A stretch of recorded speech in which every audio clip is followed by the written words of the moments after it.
नारा लगाएंगे। बोलो पवन पुत्र हनुमान जी की जय। आज के इस प्रोग्राम के आनंद की जय। पाठ हुआ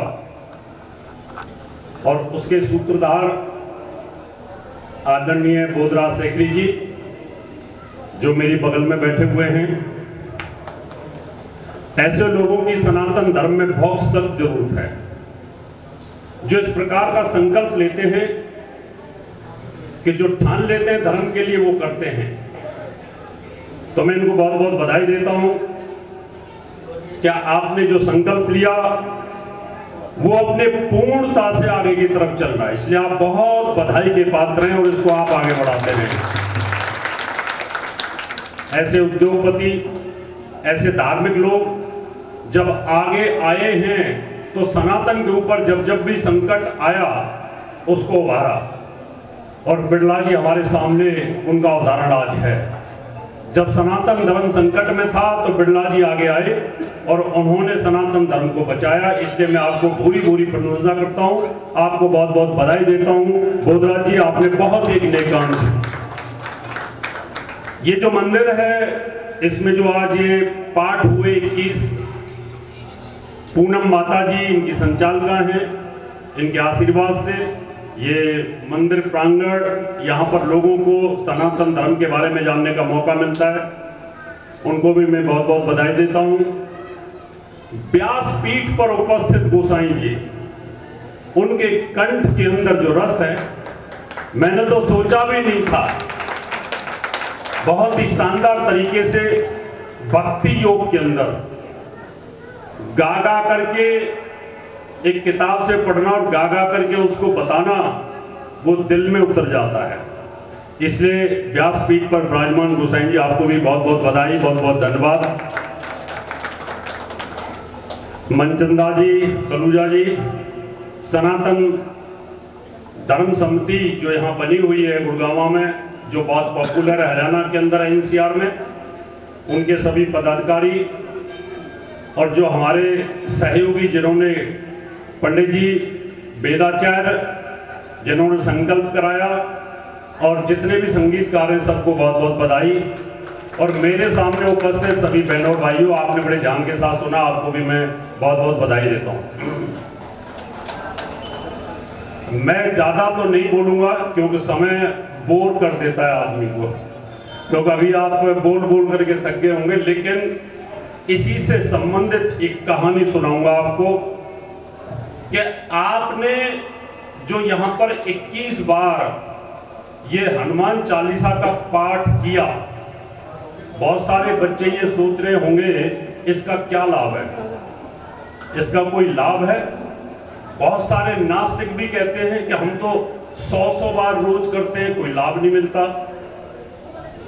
कई ऐसे तर्क शास्त्री होते हैं जो कुतर्की होते हैं, दूसरे धर्म के लोग होते हैं, वो भी हमें इस प्रकार की बातें करते हैं। जब मैं टीवी पे सामने मुसलमानों के खिलाफ बैठता हूं या दूसरे ईसाई लोग होते हैं, नास्तिक लोग होते हैं, उनको जब मैं जवाब देता हूं कि इसका फायदा क्या मिलेगा आपको, उसके लिए एक छोटी सी कहानी सुनाऊंगा और वो कहानी आपके दिमाग में जरूर बैठेगी और आगे से ज्यादा भीड़ के साथ और इच्छा के साथ आप इसको जरूर, मुझे लगता है कि आप कंठस्थ कर लेंगे।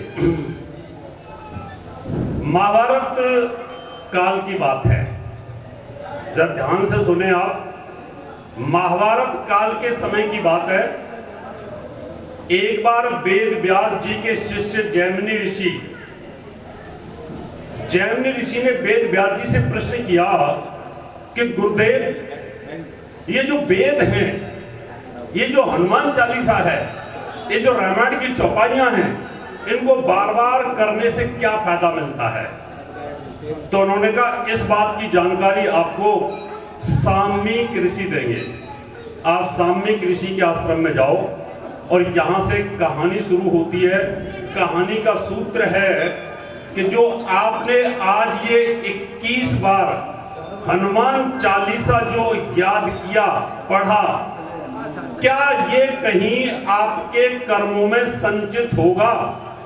क्या आपको अगले जन्म में इसका कोई लाभ मिलेगा? तो यहां से कहानी शुरू होती है।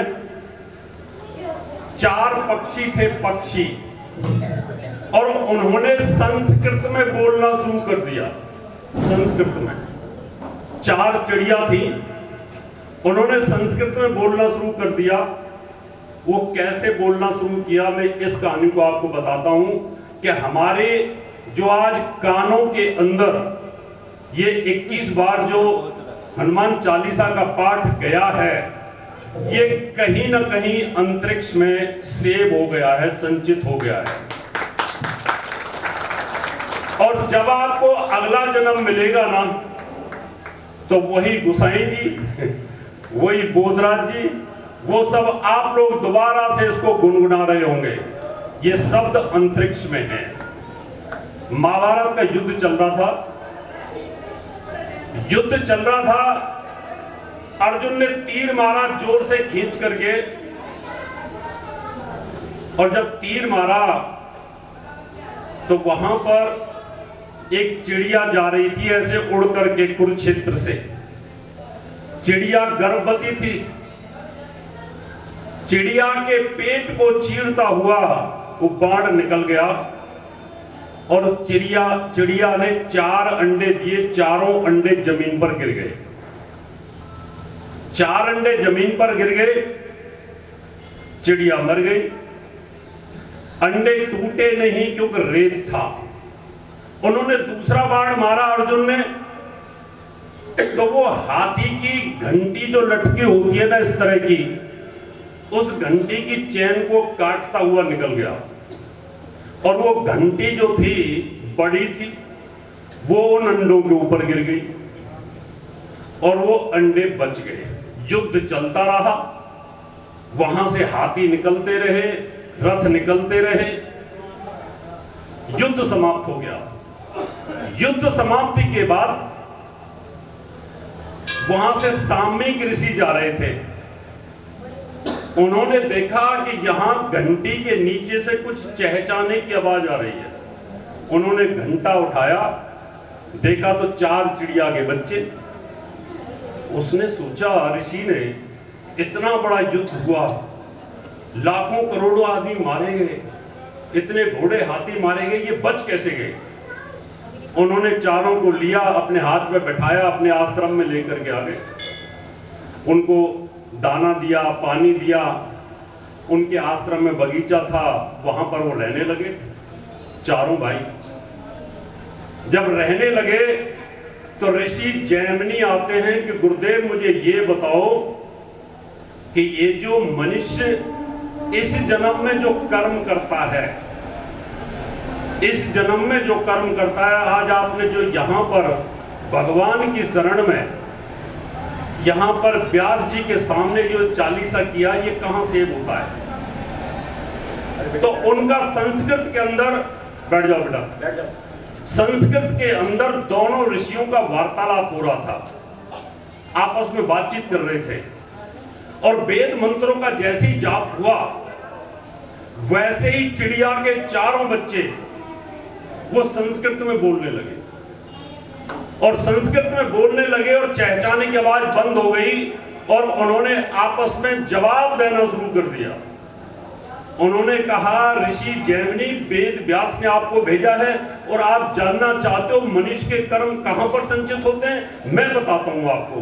पहला चिड़िया का बच्चा बोलता है कि हम बहुत बड़े ऋषि की संतान हैं, हमारे पिता का नाम द्रोण था, द्रोणाचार्य नहीं, द्रोण था।